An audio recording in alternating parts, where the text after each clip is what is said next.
राधे राधे मेरे प्यारे भाइयों बहनों माताओं व बंधुओं। आज मैं आपके लिए लाई हूँ श्री स्कंद महापुराण की कथा। बंधुओं, जिसे सुनने मात्र से भगवान की आप पर विशेष कृपा होगी। बंधुओं, यदि आपने हमारे चैनल को अब तक सब्सक्राइब नहीं किया तो जरूर करें और बेल आइकन दबाना ना भूलें, ताकि आपको हमारी आने वाली सभी वीडियोस की जानकारी सबसे पहले हो सके। बंधुओं, जब भी कथा को सुने, कथा को पूरी सुनने के बाद कमेंट बॉक्स में जय शिव शंकर भोलेनाथ, जय विष्णु भगवान जरूर लिखें। बोलो शंकर भगवान की जय, विष्णु भगवान की जय। विरोचन के ऐसा कहने पर इंद्र ने सोच विचार कर कहा, महाभाग, मुझे अपना मुकुट मंडित मस्तक उतार कर दे दीजिए। ब्राह्मण रूपधारी इंद्र के ऐसा कहने पर प्रहलाद पुत्र विरोचन ने बड़ी प्रसन्नता के साथ अपने ही हाथ से अपना मस्तक काटकर शीघ्रता पूर्वक इंद्र को दे दिया। आर्त प्राणियों को अपनी शक्ति के अनुसार जो कुछ दिया जाता है वह दान महापुण्य का हेतु होता है, उसका फल अक्षय बताया जाता है। तीनों लोकों में दान से बढ़कर दूसरी कोई वस्तु नहीं। विरोचन का वह दान दैत्य, नरेंद्र तथा नाग, इन तीनों के लोकों में प्रसिद्ध हो गया। पूर्व जन्म का वह जुआरी ही विरोचन का महा तेजस्वी पुत्र हुआ। पिता के मरने पर जब उसका जन्म हो गया तब उसकी पतिव्रता माता ने अपना शरीर त्याग दिया और वह तत्काल पतिलोक को चली गई। शुक्राचार्य ने उसी पुत्र को पिता के सिंहासन पर बिठाकर वही महा यशस्वी कुमार लोकों में बलि के नाम से विख्यात हुआ। हम यह बात पहले ही बता आए हैं कि राजा बलि से त्रस्त होकर संपूर्ण महाबली देवता कश्यप जी के शुभ आश्रम पर चले गए। देवपुरी में महायशस्वी बलि जब इंद्र के पद पर प्रतिष्ठित हुए, वे अपनी तपस्या से स्वयं ही सूर्य बनकर तपने लगे। स्वयं ही इंद्र अग्नि और वायु का काम करने लगे। महात्मा बलि ने धर्मराज के ना रहने पर भी धर्मलोक का संचालन किया। वे स्वयं ही ईशान होकर ईशान कोण में विराजमान हुए। वे ही नैऋत्य कोण में और पश्चिम में क्रमशः नैऋत्य तथा वरुण हुए। राजा बलि ही उत्तर दिशा में धन अध्यक्ष कुबेर बनकर रहने लगे। इस प्रकार वे अकेले ही तीनों लोकों का पालन करते थे। पूर्व जन्म में जुआरी के रूप में रहकर उन्होंने भगवान शंकर का पूजन किया था। उस पूर्व अभ्यास के कारण ही बलि इस जन्म में भी शिव पूजा परायण में थे और बड़े बड़े दान किया करते थे। एक दिन श्रीमान राजा बलि अपने गुरु शुक्राचार्य के साथ दैत्येंद्रों से घिरे हुए अपनी सभा में बैठे थे।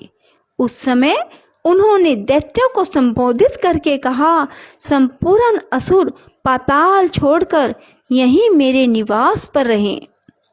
इस कार्य में विलंब नहीं होना चाहिए। यह सुनकर शुक्राचार्य हंस पड़े और बलि को समझाते हुए इस प्रकार बोले, सुव्रत, यदि तुम यहीं आकर निवास करना चाहते हो तो 100 अश्वमेध यज्ञों द्वारा अग्नि देव की आराधना करो। वह भी यहाँ नहीं, करम भूमि भारतवर्ष में उपस्थित होकर करो। इस कार्य में तुम्हें विलंब नहीं करना चाहिए। अच्छा, ऐसा ही करूँगा। यूँ कहकर मनस्वी महात्मा बलि तत्काल स्वर्गलोक को छोड़कर दैत्यों तथा शुक्राचार्य जी के साथ भूलोक में चले गए। उन्होंने सेवकों को भी साथ ही ले लिया। नर्मदा नदी के तट पर भृगु कच्छ नाम से प्रसिद्ध जो महान तीर्थ है, वहां पहुंचकर दैत्यराज ने संपूर्ण पृथ्वी को जीतकर अपने अधिकार में ले लिया। तत्पश्चात गुरु की आज्ञा ले अनेक अश्वमेध यज्ञों द्वारा उन्होंने बड़ी भक्ति के साथ भगवान की आराधना की। विरोचन पुत्र बलि सत्यवादियों में सबसे श्रेष्ठ थे। उन्होंने ब्रह्मा और आचार्य का वर्ण करके 16 ऋतुजों का वर्णन किया। फिर महात्मा शुक्र ने भली भांति परीक्षा लेकर बलि को यज्ञ की दीक्षा दी और उनके द्वारा 99 यज्ञों का अनुष्ठान करवाया। तत्पश्चात बलि ने अंतिम अश्वमेध यज्ञ पूर्ण करने का विचार किया। जब तक उनके 100 यज्ञ पूरे हों, उसके पहले मैं पूर्वोक्त प्रसंग बतला देना चाहता हूँ। पहले कहा जा चुका है कि अदिति देवी ने उत्तम व्रत का अनुष्ठान किया। उस व्रत से संतुष्ट होकर भगवान श्री हरिवामन ब्रह्मचारी के रूप में उनके पुत्र होकर प्रकट हुए। परमेष्ठी ब्रह्मा ने आकर उन्हें यज्ञोपवीत दिया। महात्मा चंद्रमा ने दंड काष्ठ प्रदान किया। परम अद्भुत चंद्रमा ने दंड काष्ठ प्रदान किया। परम अद्भुत मृगचर्म और मेखला मंगाई गई। पृथ्वी देवी ने उन्हें चरण पादुका भेंट की। इसी तरह और लोगों ने भी वटु रूपधारी भगवान विष्णु को अन्य आवश्यक वस्तुएं अर्पित की। तदंतर कश्यप और अदिति को प्रणाम करके महातेजस्वी वामन जी यजमान बलि की यज्ञशाला में गए। उस समय सुरेश्वरगण उन वेदांत वेद्य श्री विष्णु की महिमा का गान कर रहे थे। अनेक प्रकार के रूप और वेश धारण करने वाले भगवान ने उस यज्ञ में पहुंचकर साम वेद की ऋचाओं का विधि पूर्वक गान किया।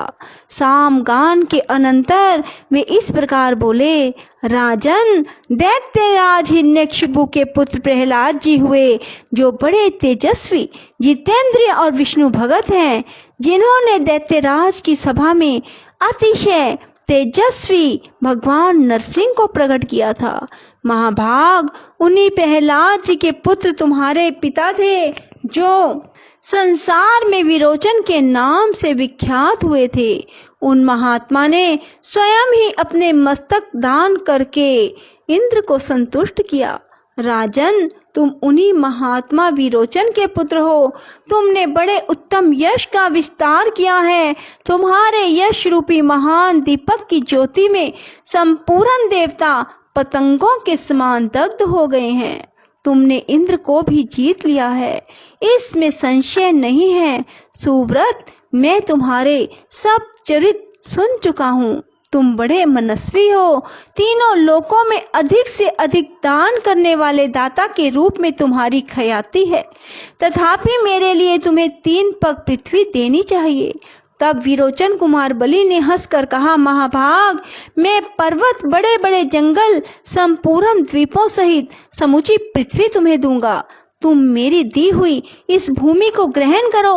वामन जी ने कहा, दैत्यराज, स्वयं चलते समय मेरे 3 पगों से जितनी पृथ्वी मापी जाए उतनी मुझे दीजिए। ब्रह्मचारी की बात सुनकर बलि ने हंसते हुए कहा, बहुत अच्छा, लीजिए। यूं कहकर बलि ने कश्यप कुमार वामन जी का भली भांति पूजन किया। उस समय बड़े बड़े ऋषि मुनीश्वर महातेजस्वी बलि के सौभाग्य की सराहना कर रहे थे। वामन जी का पूजन करके राजा बलि जो ही उन्हें दान देने को उद्यत हुए, त्यों ही शुक्राचार्य ने उन्हें रोक दिया और कहा, दैत्यराज, ब्रह्मचारी के रूप में ये साक्षात विष्णु हैं, इन्हें तुम दान ना देना। ये तो इंद्र का कार्य सिद्ध करने के लिए आए हैं और तुरंत तुम्हारे यज्ञ में विघ्न डाल रहे हैं। अध्यात्म तत्व का प्रकाश करने वाले ये विष्णु तुम्हारे द्वारा इस समय पूजा पाने के योग्य नहीं हैं। उन्होंने ही पहले मोहिनी रूप धारण किया था। उस समय देवताओं को जो अमृत पिलाया और राहु को मार डाला। इन्होंने ही दैत्यों का संहार किया। महाबली काल नेमी भी इन्हीं के हाथों मारा गया। ये ही ईश्वर हैं, ये ही संपूर्ण विश्व के पालक हैं।